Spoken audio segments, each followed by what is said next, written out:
here in Hollywood, California, at the famous Wildcard Boxing Gym, catching up with undefeated featherweight contender now, Omar Trinidad. Omar, you're taking on an old, can we say, acquaintance, friend, Joey Perez. You guys have known each other for years. Tell us what this fight means to you on January 27th. I mean, it means a lot. It means a lot, man, because it's another name that people know, another rival, another cross-city rival, you know, and I love the energy that people bring, because they know that Trinidad show is bloodshed and entertainment. That's what it comes down to, and I know we met at the beginning of our careers, and it's full circle for me. Full circle, because when I met him, I had 0 fights, and he was an up-and-comer. Okay. So now that we're facing each other off, man, it feels good. Could you say that you actually learned a thing or two from Joey Perez earlier in your career? Not necessarily. Under his wing, no? Not necessarily. When I went there, it was for sparring. So all I know is that you got to survive with the fittest, you know, and especially in those gyms where it's like a doghouse, and they just feeding you guys round after round to show who you are, and yeah, full circle now. Now we're fighting for the Continental title.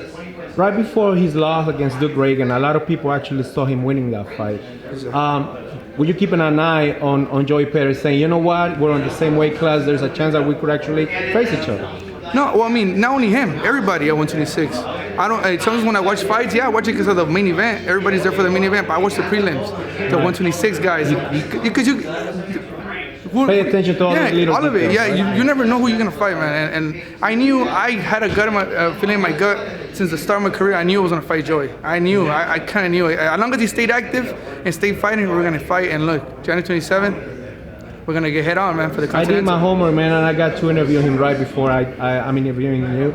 He is fully confident. He says he sees something in you that a little flaw that could be defeated on fight. Now, what's your thoughts on that? I mean, obviously, he's gonna think that way. Yeah, of course, it's normal. You know, we're getting in there to punch each other's face. You know, that's what it is. We're the hurt sport, and yeah, I want him. I hope he's confident. I hope he's ready. We give him a full camp. You know, since I literally got the news of the fight right after my last fight in New York. Like, right. I hope he's ready. I hope he trained his ass off, because hey, I've been his own little team been having a loose mouth, and they say that they don't think they have what they don't got what it takes to beat me, man. And I think right now I'm in my moment. I don't see myself losing at all. I train hard. I come into every time I go into a camp, I'm already conditioned from the last camp. So you didn't take any breaks? No, right man. After your I think the only day I took I was resting. I stayed a couple days after in New York, like 4 days after the fight, to kind of like get to know New York. But after that, we came back running again, and train in the gym, correcting those flaws, correcting those things that we would get caught. And yeah, man, I'm super confident. I'm glad he's confident, because he didn't need more than that to beat me that night. Some people would say, okay, I'm more than ready to take on someone like Omar Trinidad, but once you get in the ring, it's completely the opposite. Oh, right? Man, they don't even know. They don't even know. Like, even myself, I'm still figuring myself out fight night.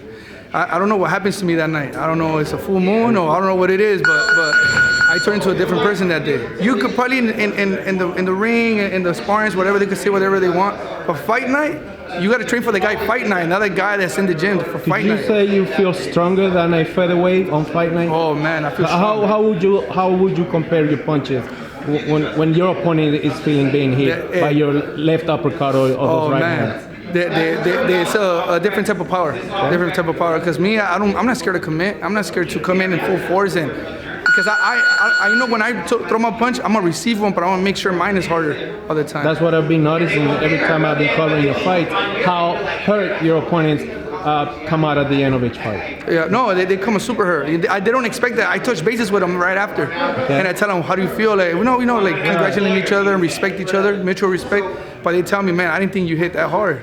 We didn't know you hit that hard. We knew you hit some power, but you have that Is heavy it that hands. uppercut you throw it with the full force, the right, the hook, everything. Because I'm sitting down and everything. I'm biting down on the mouthpiece, and I'm going in there, man. As you keep moving up the ranks, Omar, obviously you see yourself in the top 10, top 15, but is there a chance there's like a co-promotional card with the other big promotional names out there? Yeah, as long as 360 is okay with it, we'll go to another promotion. We fight whoever has a belt, and we're working towards that. First step, January 27, Continental. Hopefully we defend it a bunch of times and get a big name by the end of the year. Some people in in the boxing circle and the media outlets have compared your style a little bit like a more disciplined, let's say Navarrete style. Oh man, is that a compliment? You could no, think? it is. Make a compliment. Navarrete is a great champion. I don't take no insult into that. I know he has an awkward style, and I'm glad they think about me like that. I'm glad they think I have an awkward style, kind of like the resilience or the ferocity, like Navarrete, you know, because who's gonna have who spars like me, who trains like me? Nobody. So they can't really get a guy to substitute me. So that's dangerous. So if all those people, of those fight fans on January 27th, if they think Joey Perez is gonna win, what would you say? Are they wrong? Man, they're crazy. Okay. They're crazy. Like, I mean, I give it to them. You know, they gotta believe on their guy. They gotta fill them with illusions and make them think this and that. But fight night, they're not gonna get in with them. Me, I'm okay by myself. I'm a survivor. When I go in that ring, I love it. I love being in that cage, and because when he enters this square circle, this is mine. This is my canvas for tonight. And this is your playground. It's mine. It's mine. He's in my backyard. He's in everything. He's in my house, and I'm ready to take him up. All right, man. Can't wait for January 27th fight night. Explosion, explosive, everything, right? Entertainment, bloodshed, baby. Let's go. Thank you very much, Omar Trinidad, taking on Joey Perez, main event on January 27th. Thank you, Omar. Thank you.